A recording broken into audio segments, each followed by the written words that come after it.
এমন অনেক মানুষ আছে যাদের সামনে আল্লাহর নাম নেওয়া হলে তাদেরকে দেখবেন তারা অনেক রাগান্বিত হয়ে যায়। অবশ্যই আমি অনেক মানুষের কাছে ইসলামের দাওয়াত পৌঁছিয়েছি।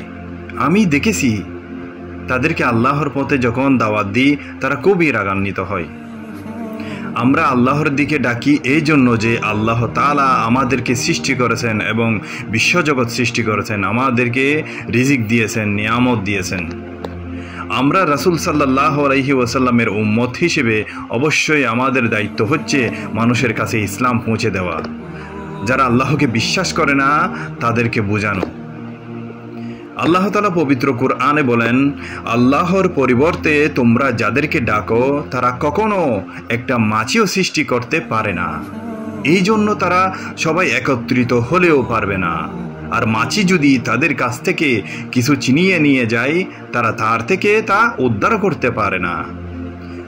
আল্লাহ বলেন, প্রার্থনাকারী আর যার কাছে প্রার্থনা করা হয় উভয়ই দুর্বল।